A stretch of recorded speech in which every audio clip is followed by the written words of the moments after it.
Hi, I doctor Gayathri, physician Changampally Remedium. ഇന്ന് നമ്മോടൊപ്പം doctor Shani ഉണ്ട്, സീനിയർ ഫിസിഷ്യൻ ചങ്ങമ്പള്ളി വൈദ്യഭവൻ. ആർത്തവ സമയത്ത് വേദന അഥവാ ഡിസ്മെനേറിയ എപ്പോഴാണ് നമ്മൾ ഇത് കൂടുതലായിട്ടും ഗൗനിക്കേണ്ടത് എന്നുള്ളൊരു വിഷയത്തെക്കുറിച്ചാണ് നമ്മൾ ഇന്ന് ഡിസ്കസ് ചെയ്യുന്നത്. സോ ഡോക്ടർ, എപ്പോഴാണ് നമ്മൾ ഇതിന് കൃത്യമായിട്ട് നോട്ടീസ് ചെയ്ത് സ്റ്റാർട്ട് ചെയ്യേണ്ടത്? സാധാരണഗതിയിൽ ആർത്തവ സമയത്ത് ഉണ്ടാവുന്ന വേദന ഒരുവിധ സ്ത്രീകളൊക്കെ അനുഭവിക്കുന്നതാണ്. അത് 1-2 ദിവസം പ്രയറായിട്ട് സ്റ്റാർട്ട് ചെയ്യും. ചെറിയ രീതിയിൽ പെയിൻ സ്റ്റാർട്ട് ചെയ്യും. അടിവയറിനും ലോ ബാക്കൊക്കെ ആയിട്ട് ചെറിയ രീതിയിലുള്ള വേദന, ചെറിയ ചെറിയ മരുന്നുകൾ കഴിച്ചാൽ അല്ലെങ്കിൽ നമ്മൾ ഹോട്ട് ബാഗ് വെച്ച് കഴിഞ്ഞാൽ വേദന കുറയും. ചൂടുവെള്ളം കുടിക്കുക, ചൂടുവെള്ളം പിടിക്കുക, ഈ രീതിയിൽ കുറയും. ചെറിയ ചെറിയ മരുന്നുകളിലൊക്കെ സബ്സൈഡ് ചെയ്യുന്ന രീതിയിലുള്ള പെയിന് എല്ലാവർക്കും ജനറൽ ആയിട്ടുള്ളതാണ്. അതത്ര പ്രശ്നക്കാരനല്ല, വളരെ നോർമലായിട്ട് നമുക്ക് കാണാവുന്നതാണ്.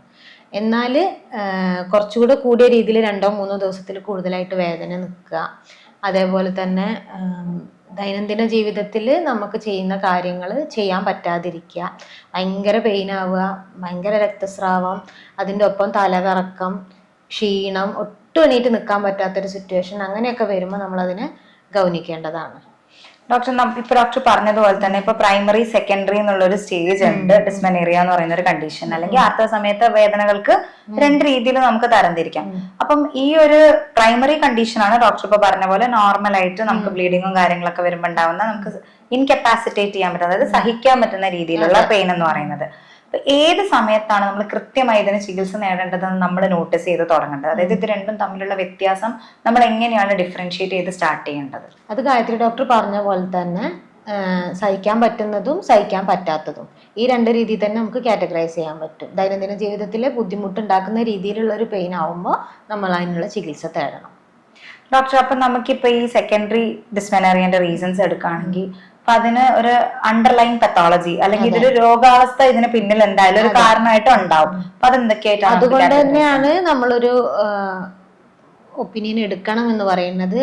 സഹിക്കാൻ പറ്റാത്ത രീതിയിലുള്ള വേദന വരുമ്പോൾ ഒരുപാട് ബുദ്ധിമുട്ടുകൾ അതിൻ്റെ അണ്ടർലൈൻ കോസ് ആയിട്ട് ഉണ്ടാവാനുള്ള ചാൻസ് ഉണ്ട്.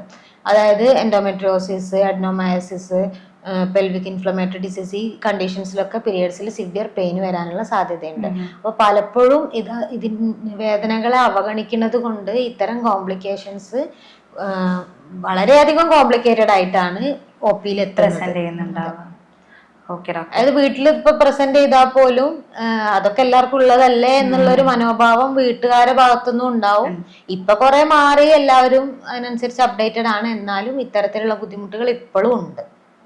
ആയുർവേദപരമായി നോക്കുകയാണെങ്കിൽ നമ്മളിപ്പോ ഇങ്ങനെ ഒരു കണ്ടീഷൻ എന്തൊക്കെ ട്രീറ്റ്മെന്റ് പ്രോട്ടോക്കോളാണ് നമ്മൾ ഫോളോ ചെയ്യുന്നത്? നമ്മള് പെയിൻ കില്ലർ ആയിട്ടല്ല മെഡിസിൻസ് കൊടുക്കാറുള്ളത്. ആദ്യം അണ്ടർലൈൻ കോസ് എന്താന്ന് കണ്ടെത്തിയതിന് ശേഷം അതിൻ്റെതായിട്ടുള്ള രീതിയിലുള്ള ചികിത്സയാണ് പോകുന്നത്. ഇന്റേണൽ മെഡിസിൻസും ഉണ്ടാവും. നമുക്ക് ഇനിയിപ്പോ എന്തെങ്കിലും അണ്ടർലൈൻ കോസ് ഉണ്ടെന്നുണ്ടെങ്കിൽ അതിനനുസരിച്ചുള്ള അഡ്മിഷൻ ചെയ്തിട്ടുള്ള ചികിത്സാ രീതികളും ഉണ്ടാവും. നമ്മൾ എന്തെങ്കിലും ലൈഫ് സ്റ്റൈൽ ആയിട്ട് എന്തെങ്കിലും ഡിഫറൻസസ് ആയിട്ട് ഇതിന്? തീർച്ചയായിട്ടും ഫുഡ് ഭയങ്കരമായിട്ടുള്ള ഒരു ഘടകമാണ്, വലിയൊരു ഘടകമാണ് ഫുഡ്. അപ്പോൾ അതിൽ നോൺ വെജിൻ്റെ ഒക്കെ അമിതമായ ഉപയോഗവും അല്ലെങ്കിൽ ജങ്ക് ഫുഡ്സ് കൂടുതലായിട്ട് കഴിക്കുന്നതും ഹോർമോണൽ ഇംബാലൻസ് വളരെയധികം ഉണ്ടാക്കാനും ഇതേപോലെയുള്ള ഡിസ്മെനോറിയ കണ്ടീഷൻസിലൊക്കെ നമുക്ക് ഹിസ്റ്ററി എടുക്കുമ്പോഴൊക്കെ വളരെയധികം കാണാറുണ്ട്. അതുകൊണ്ട് തന്നെ ലഘുവായിട്ടുള്ള ആഹാരവും ദഹിക്കാൻ എളുപ്പമുള്ളതും ഹെൽത്തി ആയിട്ടുള്ള ഫുഡുകൾ ഇൻക്ലൂഡ് ചെയ്യണം എന്നുള്ളതാണ്. പീരിയഡ്സിന്റെ സമയത്ത് തീർച്ചയായിട്ടും എരിവും പുളിയും ഉപ്പും നന്നായിട്ട് കുറയ്ക്കുക. പിന്നെ വെള്ളം കൂടുതലുള്ള ഭക്ഷണങ്ങൾ ഉൾപ്പെടുത്തുക. അതായത് ഫ്രൂട്ട്സ് കൂടുതൽ കഴിക്കുക, അല്ലെങ്കിൽ നമുക്ക് ദഹനം കുറച്ചും കൂടി എളുപ്പമാക്കുന്ന രീതിയിലുള്ള എന്തെങ്കിലും മെഡിക്കേറ്റഡ് വാട്ടറുകൾ കുടിക്കാനെടുക്കാം. വളരെ സിമ്പിളായിട്ട് ജീരകവും ഉലുവയൊക്കെ ഇട്ടിട്ടുള്ള വെള്ളങ്ങൾ കുടിക്കാൻ ഉപയോഗിക്കാം. ഇതൊക്കെ ചെയ്യാവുന്നതാണ്. ഓക്കെ ഡോക്ടർ, പിന്നെ നമുക്ക് ഇപ്പോൾ വളരെ കോമൺ ആയിട്ട് നമ്മൾ എടുത്ത് പറയുന്ന ഒരു സാഹചര്യം തന്നെ ആയിരിക്കും ഇത്.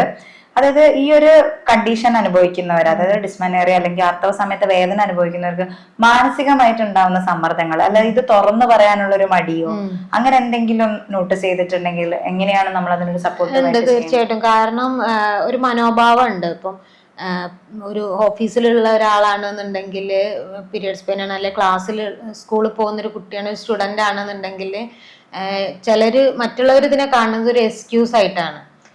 എനിക്ക് പെയിൻ ആണ്, പീരിയഡ്സ് പെയിൻ ആണ് എന്ന് പറയുമ്പോൾ ഞങ്ങൾക്കൊക്കെ പീരിയഡ്സ് ആവുന്നില്ലേ ഇത്തരത്തിലുള്ള പെയിൻ ഞങ്ങൾക്ക് ഇല്ലല്ലോ എന്ന് പറയുമ്പോൾ അത് പറയാനുള്ള ഒരു മടി അവരിൽ വരുന്നുണ്ട്. പലപ്പോഴും അത് വലിയ വലിയ പത്തോളജി കണ്ടീഷൻ ആവാനുള്ള സാധ്യതയുണ്ട്. പറയാനുള്ള മടി കൊണ്ട് പലരും പറയില്ല, ലീവ് എടുക്കേണ്ടി വരും. അതായത് എന്തെങ്കിലും ബുദ്ധിമുട്ടുകൾ കൂടുതലായിട്ടുള്ളതാണ് നമ്മൾ ശ്രദ്ധിക്കേണ്ടതായിട്ട് പറഞ്ഞല്ലോ. നോർമലായിട്ടുള്ളതാണെങ്കിൽ നമ്മൾ ജോലിക്ക് പോകുന്നുണ്ട്, പിന്നെ ക്ലാസ്സിൽ പോകുന്നുണ്ട്, ഇതൊക്കെ നടക്കുന്നുണ്ട്. ഇതിനൊക്കെ തടസ്സം വരുന്ന രീതിയിലുള്ള ഒരു വേദന ഉണ്ടാകുമ്പോൾ നമ്മളതിന് തീർച്ചയായിട്ടും ഗൗനിക്കേണ്ടതാണ്. എനിക്ക് തോന്നുന്നു വളരെ ലാഘവമായിട്ടുള്ള കെയർലെസ് ആയിട്ട് വരുന്ന ഒരു ടോപ്പിക് കൂടെയാണ് ഇത്. അപ്പം അതിനെപ്പറ്റി ഒരു പിക്ചർ എന്തായാലും നമ്മളെ വ്യൂവേഴ്സിന് കിട്ടിയിട്ടുണ്ടാവും. Thank you so much doctor.